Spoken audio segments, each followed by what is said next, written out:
আসসালামু আলাইকুম প্রিয় এসএসসি ২৬ ব্যাচ। তোমরা সবাই কেমন আছো? আশা করি তোমরা সবাই ভালো আছো। আর মাইন্ড স্প্রাউটের পক্ষ থেকে তোমাদের সবাইকে জানাই শুভেচ্ছা ও অভিনন্দন। তোমরা যদি তোমাদের টেস্ট পরীক্ষায় ইংলিশ প্যারাগ্রাফ অংশে কোপ দিতে চাও তাহলে এই ভিডিওটি শুধুমাত্র তোমাদের জন্য।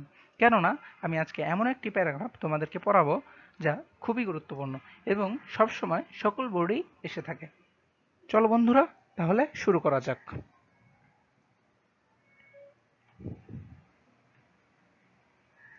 বন্ধুরা,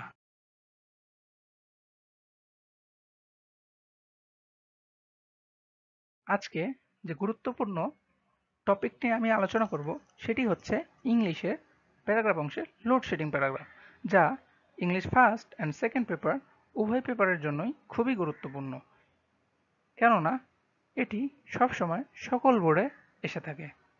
চলো বন্ধুরা, তাহলে আমরা পড়ে দেখি। লোডশেডিং, বিদ্যুৎ বিভ্রাট। Load shedding is one of the most serious problems in our daily life.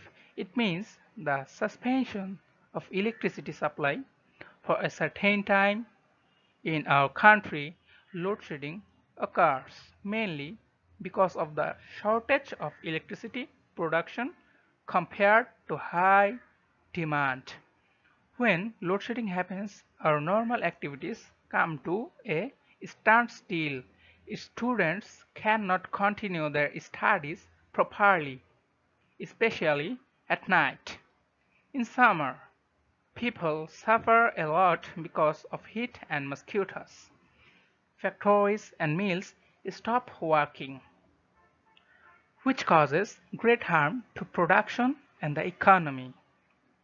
Shops and businesses also face huge losses as they cannot use lights, fans, or machines, etc.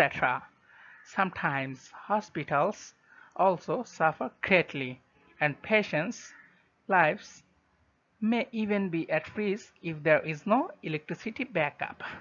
Thus, load shedding creates serious problems in every sector of our life.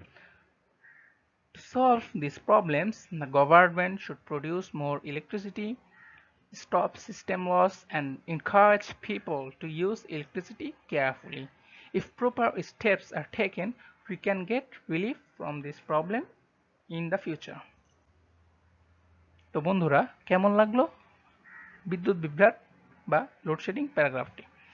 বন্ধুরা, আমি আমার যথাসাধ্য চেষ্টা করেছি তোমাদের জন্য যতটুকু সহজ করে এই প্যারাগ্রাফটি দেওয়া যায় তা দেওয়ার জন্য।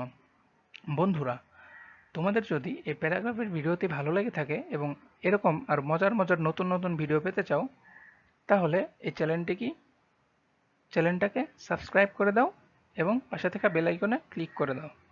এবং তোমাদের যদি কোনো সমস্যা হয়ে থাকে তাহলে কমেন্ট করে আমাদেরকে জানাও। ধন্যবাদ বন্ধুরা, আজকে এই পর্যন্তই। আসসালামু আলাইকুম ওয়া রাহমাতুল্লাহি ওয়া বারাকাতুহু।